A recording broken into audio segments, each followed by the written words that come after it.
मध्य प्रदेश का छोटा सा गांव कालपुर।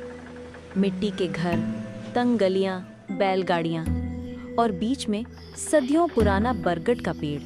उस बरगद के पेड़ के नीचे बैठते थे पंडित विश्वनाथ शुक्ला। 70 साल के, लंबी सफेद दाढ़ी, इतनी तेज आंखें जैसे किसी की आत्मा तक झांक ले, और गांव में उनका शब्द ही कानून था। डॉक्टर अर्जुन मेहरा की नई पोस्टिंग हुई थी गांव के मेडिकल ऑफिसर के रूप में, जो भगवान, भूत प्रेत किसी पर यकीन नहीं करते थे। लेकिन एक दिन उसने अपनी आंखों से ऐसा सच देखा जिसने उसकी सोच हमेशा के लिए बदल दिया। पहली मुलाकात में पंडित जी ने डॉक्टर से कहा, विज्ञान शरीर का इलाज करता है, श्रद्धा आत्मा का। डॉक्टर ने बस सिर हिलाया। मन में सोचा, एक और पुराने जमाने का आदमी। उसे नहीं पता था आगे क्या होने वाला है। पोस्टिंग के तीसरे हफ्ते एक रात आपातकालीन केस से लौटते हुए डॉक्टर ने नीम के पेड़ के नीचे एक औरत को बैठे देखा। सफेद साड़ी, छोटे बाल, थकी हुई आंखें। मैं कमला हूँ डॉक्टर साहब, विधवा हूँ। ससुराल ने निकाल दिया। रात को यहाँ बैठकर प्रार्थना करती हूँ, पति की आत्मा की शांति और गांव की भलाई के लिए। वो रोज रात यही करती, शांति से, किसी को नुकसान नहीं। लेकिन कोई था जो उसे देख रहा था, गलत नजर से। कुछ हफ्तों बाद फसलें खराब होने लगी।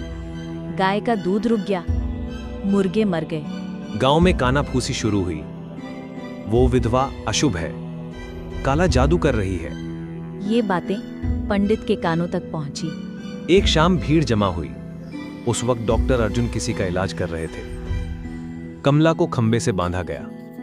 पंडित बोले, ये विधवा निसंतान औरत ही गांव के लिए श्राप है, इसे आग से पवित्र करना होगा।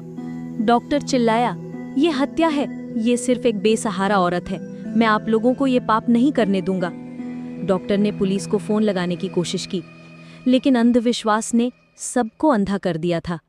कुछ लोगों ने जबरदस्ती उसका फोन छीना और उसे पकड़कर दूर ले गए। भीड़ ने उसे धकेल दिया और कमला को आग लगा दी। लपटों के बीच कमला ने कहा, मेरे शरीर को तो जला दिया, लेकिन मेरी आत्मा को कैसे मारोगे? और सब खत्म हो गया। उस रात गांव में अजीब खामोशी थी। आधी रात डॉक्टर ने वही मंत्र सुना जो कमला जपती थी। अगले दिन पंडित जी पहले से कहीं ज्यादा बूढ़े लग रहे थे। वो बड़बड़ा रहे थे, अंधेरे में जलती आंखें, मानो कमला उनके आसपास ही हो। रमेश बोला, रात खेत में सफेद साड़ी वाली औरत दिखती है। गाय दूध देने लगी, लाल रंग का। शकुंतला के मुर्गे वापस जिंदा हुए, लेकिन चमकती हुई आंखों के साथ। गांव को समझ आ गया, कमला लौट आई है। गांव में अजीब घटनाएं एक के बाद एक देखने को मिलने लगी। ये सब रोकने की आशा से डॉक्टर ने कमला से मिलने का फैसला किया। एक रात डॉक्टर नीम के पेड़ के पास पहुंचा। कमला की आत्मा वहीं खड़ी थी, पारदर्शी, आंखों में दर्द और न्याय की आग। उसने डॉक्टर अर्जुन से पूछा, गांव ने मुझे बेरहमी से जलाया था ना? आपने देखा था ना? क्या मैं उन्हें वही सजा ना दूं? डॉक्टर बोला, अगर तुम बदला लोगी तो वो सही साबित हो जाएंगे। तुम उनके जैसी नहीं हो कमला, तुम अपने जैसी ही रहो। एक पवित्र, निश्चल और मासूम कमला, जो केवल गांव वालों की भलाई चाहती थी। भूल जाओ ये सब और माफ कर दो इन्हें। तुम्हारी माफी साबित करेगी कि इंसानियत अंधविश्वास से बड़ी है।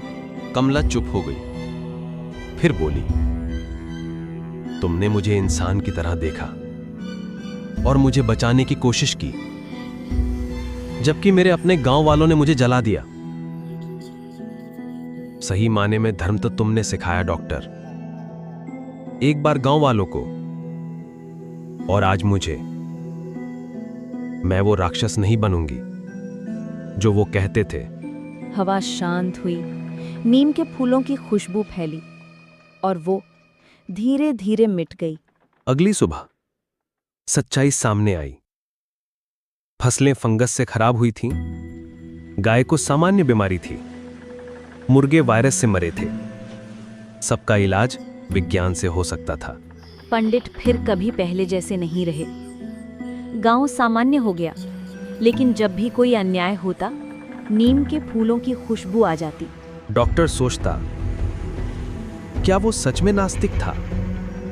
शायद उस रात उसने कुछ ऐसा देखा जो किसी भी धर्म से ज्यादा दिव्य था। क्योंकि कभी-कभी सबसे ईश्वरीय काम है इंसानियत के लिए खड़ा होना।